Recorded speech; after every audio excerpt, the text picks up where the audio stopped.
अगर आपको पूरे टाइम थकावट होती रहती है ना, या फिर आपको पूरे दिन ऐसा फील होता रहता है कि मैं बस कुछ ना करूं, मैं बस पूरे दिन घर पे पड़ा रहूं, पूरे दिन मैं इंस्टाग्राम देखता रहूं, पूरे दिन मैं बस जंक फूड खाता रहूं, मीठा खाना खाता रहूं, एंड कुछ करने का मन नहीं करता, कुछ करने की उमंग नहीं है, कुछ करने का जुनून नहीं है। जैसे फॉर एग्जाम्पल, मैं थकावट से मेरा मतलब ये नहीं है कि इंसान जो है फेमीन वाले लोगों की तरह, जो कि भुखमरी में होते हैं, उनकी तरह जिस तरीके का उनका शरीर हो जाता है, मैं ऐसे लोगों की बात नहीं कर रहा। ऐसे लोगों की बात कर रहा हूँ जिनका शरीर एकदम फिट है, एंड उनका जो, जब लोग उनको देखते हैं एंड उनको वो बोलेंगे कि मुझे थकावट महसूस होती है, मेरे को कमजोरी महसूस होती है, तो वो लोग उनको बोलेंगे कि भाई तुझे क्या दिक्कत है। जैसे मेरा खुद का शरीर देख लो, कोई मुझे बोल सकता है कि मुझे जो है थकावट महसूस होती है, या फिर कुछ मैं कमजोर महसूस करता हूँ, बट बहुत सारे लोग ऐसे होते हैं वो जो ना कमजोर महसूस करते हैं या फिर थकावट महसूस करते हैं। अब उनको कोई थकावट नहीं होती, कोई कमजोरी नहीं होती, उनको बेसिकली होता है आलसपन। जैसे कि एक स्लॉथ होता है ना, स्लॉथ एक एनिमल होता है, वो पूरे टाइम पड़ा रहता है, आलस करता रहता है। या फिर पांडा ले लो, पांडा भी कुछ नहीं करते, बस खाते हैं और सोते हैं। तो इसी वजह से उनको भी इस तरीके की मेंटालिटी हो जाती है कि वो कुछ भी ना करें, बस पूरे दिन बेड पे पड़े रहें, कुछ काम धाम ना करें, कुछ करने की जो उमंग नहीं होती, कुछ करने का जुनून नहीं होता। अगर आपको ऐसी दिक्कत है ना, तो इस वीडियो में इसी बारे में डिस्कस करेंगे। हालांकि तुम सोच सकते हो, तुम्हारे दिमाग में ये आ सकता है कि भाई तू कौन होता है बताने वाला। खैर, टू बी वेरी ऑनेस्ट, मेरा कोई शरीर इतना अच्छा नहीं है, मेरी बॉडी अभी बनी नहीं हुई, बट मैं कोशिश कर रहा हूँ। एंड पिछले कुछ टाइम में मैं भी इस तरीके का ही इंसान था, जिसको कुछ करने का मन नहीं करता था, जिसको कुछ करने की उमंग नहीं थी, कुछ करने का वो मन नहीं करता था, पूरे टाइम बस पड़ा रहता था। बट मैंने अपनी लाइफ को मतलब कुछ पिछले 2-3 महीनों में थोड़ा बहुत चेंज किया है। मेरे को काफी चेंजेस अपनी लाइफ में देखने को मिले हैं। एंड आई थिंक आज मेरा 8वां या 9वां दिन है लगातार वीडियो बनाने का, एंड मैं इसके साथ साथ काम भी कर रहा हूँ। हालांकि येट अगेन इस पे एक और कॉन्ट्राडिक्शन आता है। तुम बोल सकते हो कि भाई 9 दिन वीडियो बनाना कोई बड़ी बात थोड़ी है, बट मैं वीडियो कोई ऐसी नॉर्मल वीडियो नहीं बना रहा कि शॉर्ट डाल दी, या फिर 1 मिनट की वीडियो, 2 मिनट की वीडियो। प्रॉपर मैं 10 से 12 मिनट की वीडियोस बना रहा हूँ, हर रोज बना रहा हूँ, टाइम पे बना रहा हूँ। मैंने एक भी दिन स्किप नहीं किया पिछले 10 दिनों से। एंड जो कि मेरा वैसा मानना है कि हाँ भाई, करने वाली चीज तो है, मतलब मेहनत तो लगती है, क्योंकि देखो कितने सारे लोगों ने ये चैलेंज को लिया होगा, या फिर कितने सारे लोग जो है स्ट्रगल करते हैं एक वीडियो बनाने में, लगातार वीडियो बनाने में। लोग जो है एक दिन में 10 वीडियो बना सकते हैं, लेकिन लगातार 10 दिन एक एक वीडियो बनाना, लोगों की जो है हालत टाइट हो जाती है। बट मैं कर रहा हूँ कोशिश, मैं मतलब कोशिश का कर रहा हूँ, मैंने तो कर लिया, मैं 10 दिनों से वीडियो डाल रहा हूँ रेगुलरली। एंड मैं बाकी काम भी कर रहा हूँ, मैं वर्कआउट भी कर रहा हूँ, मैं सारी चीजें कर रहा हूँ। इन फ्यूचर देखो, मे बी 2026 तक मेरी भी थोड़ी सी बॉडी बन जाए। बट इस वीडियो में इस बारे में बताऊंगा मैं कि किस तरीके से अगर आपको थकावट महसूस होती है, ये मैंने अपनी चीज अपनी लाइफ में अपनी बॉडी पे भी करके मैंने महसूस करी है। एंड मैंने अपनी लाइफ में चेंजेस लेके आया हूँ। जैसे कि तुम देख सकते हो, मेरी स्पीकिंग स्किल्स भी काफी अच्छी हो चुकी है। अभी जो है 2 मिनट 40 सेकंड हो चुके हैं। मैं सिर्फ बहुत ही कम बार फंबल किया हूँ, एंड मैं लगातार 2 मिनट 40 सेकंड से बोलने लग रहा हूँ, एंड एकदम क्लियरली बोल रहा हूँ, लाइक कोई दिक्कत नहीं हो रही। बीच में हो सकता है एक आधी दिक्कत होगी हो, तो ये क्या है, ये प्रैक्टिस ही तो है। अब इस वीडियो में मैं तुम्हें बताऊंगा किस तरीके से तुम कर सकते हो। सबसे पहला पॉइंट है डाइट का। डाइट में तुम्हें जो है होल फूड खाने हैं। होल फूड क्या होता है? ऐसी चीज जिसके अंदर कुछ और इंग्रेडिएंट्स ना हो। जैसे गेहूं, गेहूं के अंदर क्या इंग्रेडिएंट्स होते हैं? कुछ भी नहीं होता। गेहूं इज गेहूं। आलू, आलू के अंदर क्या होता है? सिर्फ आलू होता है, हालांकि आलू मत खाओ। पनीर होता है, पनीर क्या होता है? सिर्फ पनीर। या फिर अगर आप ओट्स खाओ, ओट्स के अंदर क्या होता है? सिर्फ ओट्स। दूध के अंदर सिर्फ दूध। तो अगर आप ऐसी चीजें खाओगे, होल फूड्स जो होता है, अच्छा खाना खाओगे, प्रोटीन हाई रखोगे, दूध दही घी लस्सी। अगर नॉनवेज खाते हो, जैसे मैं तो नहीं खाता, जो अंडे हो गए, चिकन हो गया, मीट हो गया, इन सबको खाओ। इन सबसे भी बहुत मतलब लोगों को फर्क तो पड़ता ही है, लोग बोलते हैं फर्क तो पड़ता ही होगा। एंड दूध पियो, डेयरी की चीजें खाओ, पनीर खाओ, ये सब खाओ। इससे जो है आपकी लाइफ में जो है एक क्लैरिटी मिलेगी, लाइक मेंटल फॉगनेस जो है वो बहुत ज्यादा कम होगी। जो ब्रेन फॉग हो जाता है ना लोगों को, लोग सोचते कुछ है, बोलते कुछ है, तो इस वजह से जो है आपको इस तरीके की प्रॉब्लम्स नहीं होंगी अगर आप होल फूड खाओगे, अच्छा खाना खाओगे। मैंने अपनी लाइफ में, वैसे अभी कुछ टाइम पहले मैंने एक दिन कंप्लीट जो है सिर्फ होल फूड खाए थे। वैसे तो मैं ट्राई करता हूँ पूरे दिन होल फूड ही खाऊं, बट उस दिन तो मैंने कुछ ज्यादा अच्छा खाना खाया था। सिर्फ अगले 2 दिनों में ही मेरे को जो है काफी चेंजेस मिलने लगे थे, लाइक मुझे अच्छा अच्छा फील होने लग गया था, मेरा पोस्चर ऑटोमेटिकली सीधा हो गया था। एंड मुझे ना एक काम करने का अच्छा, एक मतलब एक काम करने के अंदर से उमंग आ रही थी कि मुझे कुछ काम करना है। तो आप अगर आप होल फूड खाओगे, दूध दही अंडे and meat and whole food, जो कि जैसे गेहूं जवार, इन सब की चीजें खाओगे, पालक खाओगे, हरी सब्जियां खाओगे, हाई प्रोटीन खाओगे, वे प्रोटीन ले सकते हो। अगर वीगन हो फिर तो भाई मेरे को वीगन का तो मुश्किल ही होता है करना, बट वीगन जो पी प्रोटीन आता है वो कर सकते हो। ठीक है। दूसरी चीज है प्रॉपर स्लीप लेना। प्रॉपर स्लीप से मेरा मतलब है, आई थिंक 7 घंटे की जो स्लीप होती है ना, वो एडुकेट होती है इसमें बहुत ही। 7 घंटे की स्लीप काफी अच्छी होती है। एंड अगर 8 घंटे की ले सकते हो तो बहुत ही अच्छा है, बोल सकते हैं। बट मेरा ऐसा मानना है कि ज्यादा भी नहीं सोना चाहिए।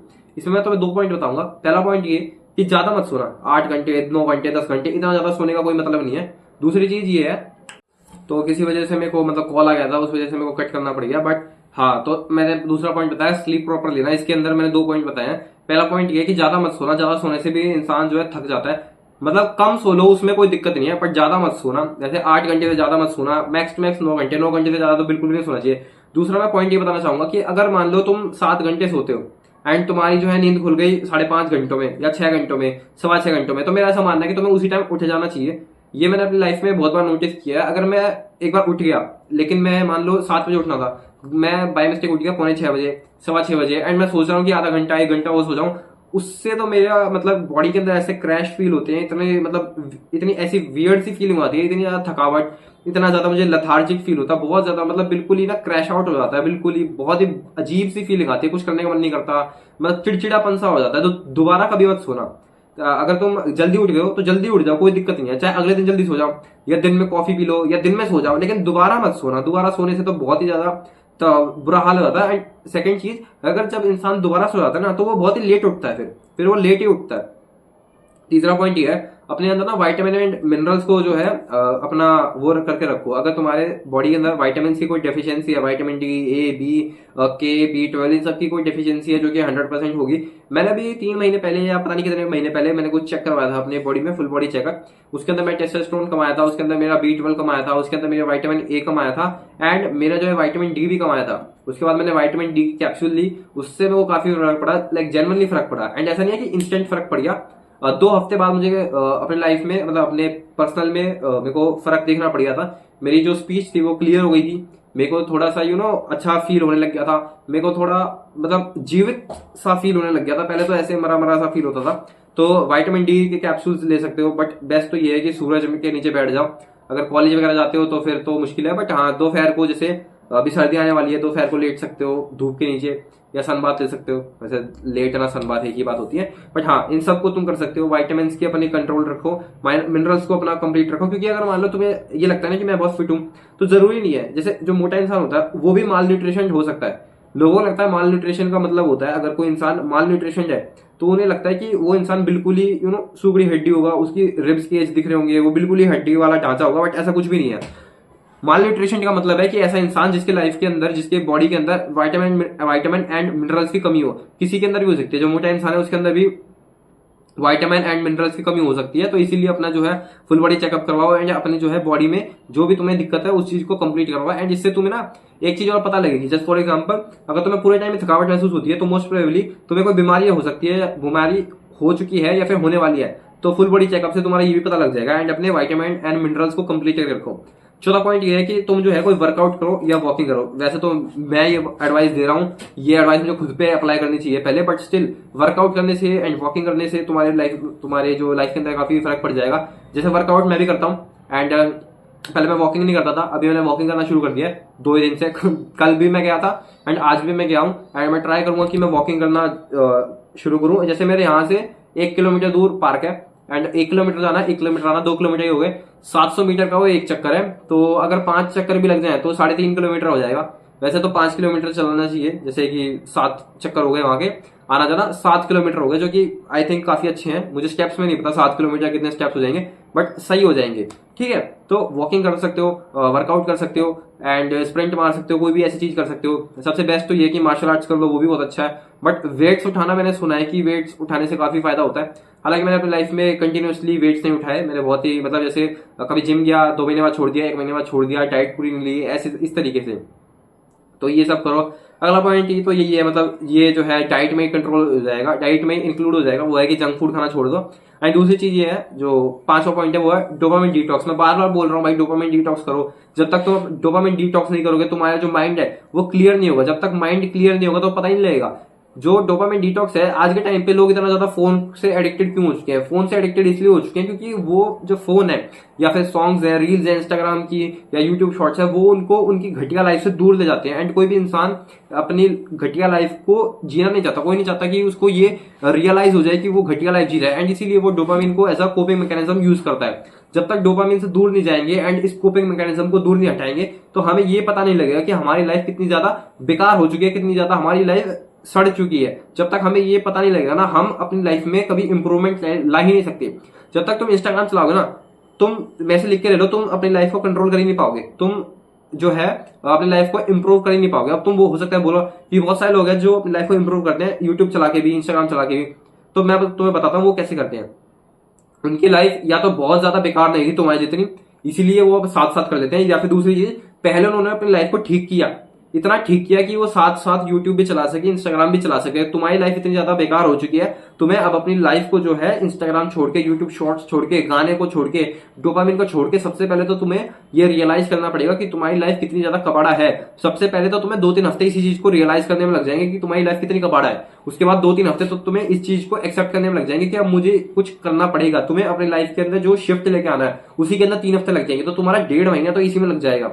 जब तुम यूट्यूब छोड़ोगे, इंस्टाग्राम छोड़ोगे, तो तुम्हें पता लगेगा कि तुम्हारी लाइफ कितनी बेकार है। इसीलिए डोपामिन डिटॉक्स से हटो, गाने छोड़ो और यूट्यूब छोड़ो। एंड तुम्हारे पास इंस्टाग्राम है उसको डिलीट करो, ट्विटर डिलीट करो। एंड ये मत बोलना कि यूट्यूब से मेरे को इन्फॉर्मेशन मिलती है। भाई तुम पूरे दिन यूट्यूब देखते रहते हो, तुम्हारे पास इतनी ज्यादा इन्फॉर्मेशन है कि चैट जीपीटी शर्मा जाए। तो इसीलिए तुम्हारे पास जो इतनी ज्यादा इन्फॉर्मेशन है ना, ओवर इन्फॉर्मेशन, इसको हटाओ, इसको तुम्हें हटाना पड़ेगा। एंड इसीलिए डोपामिन डिटॉक्स को अभी से अभी चालू कर दो। एंड लास्ट चीज ये है कि अपने आप को ना एक राजा की तरह समझो, एंड एक राजा मेंटेलिटी वाली जो है अपनी मेंटेलिटी करो। मैं अवध ओझा वाली बात नहीं कर रहा, वो तो बेवकूफ है, बट हाँ अपनी लाइफ के अंदर ना अपने आप को एक राजा की तरह ट्रीट करो। जैसे एक राजा होता है ना, उसको किस तरीके से सारे लोग एक अच्छी नजरों से देखते हैं, उसको उसकी एक हाई वैल्यू होती है, हाई एस्टीम होती है। अपने अंदर अपनी जो सेल्फ इमेज है उसकी हाई एस्टीम रखो, हाई सेल्फ वैल्यू बनाओ अपनी। जब तक तुम इस तरीके से नहीं करोगे ना, जब तक तुम अपनी लाइफ को, अपने आप को, अपनी इनर कोर को एक राजा की तरह ट्रीट नहीं करोगे, अपने आप को कुछ समझोगे नहीं, तब तक तो तुम्हारा कुछ नहीं हो सकता भाई। फिर तो तुम कितनी वीडियोस देख लो, कितना ही तुम जो है डोपामिन डिटॉक्स कर लो, जब तक तुम अपने आप को एक राजा की तरह नहीं समझोगे कि मेरे को जो है अपनी बॉडी में कुछ चेंजेस लाने हैं, या मेरे को अपनी लाइफ में कुछ चेंजेस लाने हैं, अपनी जिंदगी को राजा की तरह समझोगे, तब तक तुम इस चीज को चेंज नहीं कर सकते। तो यही वीडियो थी। और हाँ, मैंने से देखो, राजा वाली जिंदगी तो तुम जी रहे हो, बट इसके ऊपर मैं एक सेपरेट वीडियो बनाऊंगा। 2 तरह के राजा वाली जिंदगी हो सकती है। एक जो अच्छा वाला राजा, जो कि मेहनत करता है, एक्चुअली जो कि मेहनत करता है एंड अपने आप को सेक्रीफाइसेस करवाता है। दूसरा राजा होता है जो बिल्कुल वैसा राजा होता है ना, जो राजा का बेटा होता है। जैसे राजा के मान लो 2 बेटे हैं, एक जो मेहनत करता है, एक जो सिर्फ जो है अय्याशी करता है। तुम अभी अय्याशी वाले राजा हो, तुम अय्याशी वाले राजा वाली जिंदगी जी रहे हो। तुम्हें मेहनत वाले राजा वाली जिंदगी जीनी चाहिए, जिसकी सेल्फ हाई एस्टीम होती है, जिसकी हाई वैल्यू होती है, जिसके मोरल्स है हाई होते हैं। तो ऐसी जिंदगी जियो। एंड यही सब पॉइंट्स है, इसको अपनी लाइफ में जरूर ऐड करना, एंड इससे तुम्हें बहुत ज्यादा फायदे होंगे। मैं ऑब्वियसली कल मिलूंगा अगली वीडियो में। जब तक के लिए बाय बाय, और इसको जरूर ध्यान रखना।